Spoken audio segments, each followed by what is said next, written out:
अभी अभी इसरो की तरफ से इस वक्त की सबसे बड़ी अपडेट निकलकर सामने आ रहा कि आदित्य L1 सैटेलाइट में लगे पेलोड ने शुरू किया अपना काम। इसरो बोला बेहतरीन प्रदर्शन। भारत के आदित्य L1 मिशन ने सौर हवाओं का अध्ययन शुरू कर दिया है। आदित्य L1 उपग्रह में लगे payload Aditya solar wind particle experiment ने काम करना शुरू कर दिया है और यह सामान्य रूप से काम कर रहा है, जिससे ऐसी जानकारी बाहर निकलकर आया है कि इसरो के वैज्ञानिकों ने चंद्रयान 3 की सफल लैंडिंग की तरह ही आदित्य L1 में फिर से खुशी की लहर देखने को मिल रहा है।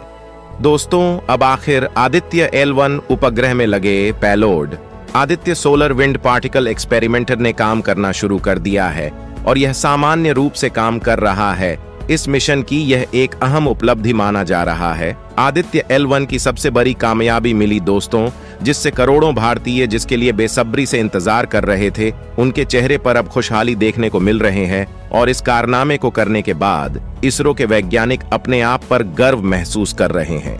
भारत के द्वारा भेजा गया आदित्य सूर्ययान भी अपने मिशन में लगातार सफलता हासिल करके तेजी से सूरज की ओर आगे बढ़ रहा है। लेकिन साथियों, आपको पता है, हम लोगों के दिमाग में बहुत तरह के सवाल उठ रहे थे कि क्या आदित्य L1 सूरज के तेज तापमान से खुद को कैसे बचाएगा। आदित्य L1 क्या सूर्य के रहस्य का अध्ययन करना काफी चुनौतीपूर्ण है। दोस्तों, ऐसा ही जबरदस्त जानकारी जानने से पहले अगर आप एक सच्चे देशभक्त हैं तो इस वीडियो को एक लाइक जरूर कर दीजिए और कमेंट बॉक्स में इसरो की मेहनत और कामयाबी के लिए जय भारत जय इसरो जरूर लिखें। और साथ ही अगर अभी तक आपने मेरे चैनल को सब्सक्राइब नहीं किया है तो सब्सक्राइब जरूर से कर दें। तो चलिए दोस्तों, हम अपने टॉपिक पर आते हैं। भारत का महत्वपूर्ण मून मिशन आदित्य L1 इन दिनों सूर्य के बारे में अध्ययन करने के लिए निकल चुका है। आदित्य L1 को लेकर अब नई जानकारी सामने आई है, जिसको जानकर देश भर में खुशी का माहौल है। भारतीय अंतरिक्ष अनुसंधान संगठन इसरो के इस बेहद महत्वाकांक्षी मिशन आदित्य L1 से संबंधित नया अपडेट सामने आया है। इसे लेकर खुद इसरो अध्यक्ष ने जानकारी साझा की है।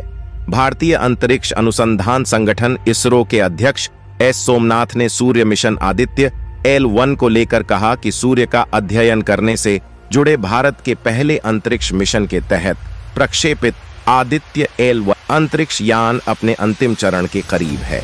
उन्होंने संभावना जताई कि L1 बिंदु में प्रवेश करने की प्रक्रिया 7 जनवरी 2024 तक पूरी होने की उम्मीद है। चंद्रयान 3 की सफलता के बाद इसरो के वैज्ञानिकों ने सूरज के स्टडी करने के लिए आदित्य L1 को लॉन्च कर दिया था। दोस्तों, इस मिशन का उद्देश्य है सूरज की किरणों की स्टडी करना है। लेकिन अब सवाल ये आता है, सूरज तो बहुत ज्यादा गर्म होता है, तो ये सूरज का सामना कैसे करेगा, क्योंकि पृथ्वी का गुरुत्वाकर्षण बल और सूर्य का गुरुत्वाकर्षण बल किसी भी वस्तु पर बराबर कार्य करता है, जिससे किसी भी यान पर नेट गुरुत्वाकर्षण बल शून्य हो जाता है। इसरो के वैज्ञानिकों ने जानकारी देते हुए बताया था, सूर्ययान सफलतापूर्वक लॉन्च कर दिया गया, यानी सूरज की सफल उड़ान 2 सितंबर के दिन श्रीहरिकोटा में स्थित सतीश धवन स्पेस सेंटर से लॉन्च किया गया था।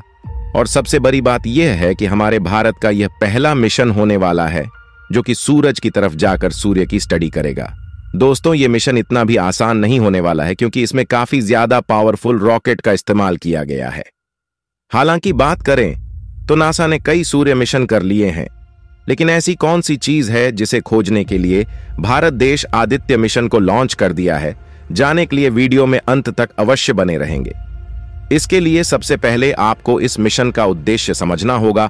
आदित्य L1 1.5 मिलियन किलोमीटर की दूरी से सूर्य का अध्ययन करने वाला पहला अंतरिक्ष आधारित वेधशाला श्रेणी का भारतीय सौर मिशन है। L1 बिंदु तक पहुंचने में इसे लगभग 125 दिन लगभग पूरा होने वाले हैं। एस्ट्रोसैट वर्ष 2015 के बाद आदित्य L1 भी इसरो का दूसरा खगोल विज्ञान वेधशाला श्रेणी मिशन है। अंतरिक्ष यान को सूर्य पृथ्वी प्रणाली के लैग्रेंजियन बिंदु 1L1 के चारों ओर एक प्रभामंडल कक्षा में स्थापित करने की योजना है। इस मिशन का उद्देश्य सौर कोरोना प्रकाश मंडल, क्रोमोस्फियर और सौर पवन के बारे में मूल्यवान अंतर्दृष्टि प्रदान करना है। आदित्य L1 का प्राथमिक उद्देश्य सूर्य के विकिरण ऊष्मा, कण प्रवाह तथा चुंबकीय क्षेत्र सहित सूर्य के व्यवहार और वे पृथ्वी को कैसे प्रभावित करते हैं के संबंध में गहरी समझ हासिल करना है। लैग्रेंज पॉइंट्स अंतरिक्ष में वे विशेष स्थान हैं जहां सूर्य और पृथ्वी जैसे दो बड़े परिक्रमा करने वाले पिंडों की गुरुत्वाकर्षण शक्तियां एक दूसरे को संतुलित करती हैं। इसका अर्थ यह है कि एक छोटी वस्तु जैसे कि अंतरिक्ष यान अपनी कक्षा को बनाए रखने के लिए अधिक ईंधन का उपयोग किए बिना इन बिंदुओं पर रह सकती है। कुल 5 लैग्रेंज पॉइंट होते हैं जिनमें से प्रत्येक की अलग अलग विशेषताएं हैं। ये बिंदु एक छोटे द्रव्यमान को 2 बड़े द्रव्यमानों के मध्य स्थिर पैटर्न में परिक्रमा करने में सक्षम बनाते हैं। L1 को सौर अवलोकन के लिए लैग्रेंज बिंदुओं में सबसे महत्वपूर्ण माना जाता है। L1 के आसपास प्रभामंडल कक्षा में रखा गया उपग्रह सूर्य का बिना किसी प्रच्छादन ग्रहण के लगातार अवलोकन करने में मदद करता है। सौर एवं सौर चक्रीय वेधशाला SOHO इस समय वहां मौजूद है। L2 यह सूर्य से देखने पर पृथ्वी के ठीक पीछे स्थित है। L2 पृथ्वी की छाया के हस्तक्षेप के बिना बड़े ब्रह्मांड का अवलोकन करने के लिए उत्कृष्ट है। L2 के पास सूर्य की परिक्रमा करता है। L3 सूर्य के पीछे पृथ्वी के विपरीत और पृथ्वी की कक्षा से ठीक परे स्थित यह सूर्य के सुदूर भाग का संभावित अवलोकन प्रदान करता है। L4 और L5 पर वस्तुएं स्थिर स्थिति बनाए रखती हैं जिससे 2 बड़े पिंडों के साथ एक समबाहु त्रिभुज बनता है। इनका उपयोग अक्सर अंतरिक्ष वेधशालाओं के लिए किया जाता है, जैसे कि क्षुद्र ग्रहों की जांच करने के लिए उपयोग किया जाता है। L1, L2 और L3 बिंदु अस्थिर हैं, जिसका अर्थ है कि एक छोटी सी गड़बड़ी के कारण कोई वस्तु उनसे दूर जा सकती है। इसलिए इन बिंदुओं की परिक्रमा करने वाले उपग्रहों को अपनी स्थिति बनाए रखने के लिए नियमित दिशा सुधार की आवश्यकता होती है। हमारे सौर मंडल को समझना, सूर्य हमारे सौर मंडल का केंद्र है और इसकी विशेषताएं अन्य सभी खगोलीय पिंडों के व्यवहार को काफी प्रभावित करती हैं। सूर्य का अध्ययन करने से हमें सौर मंडल के आसपास की गतिशीलता को समझने में सहायता मिल सकती है।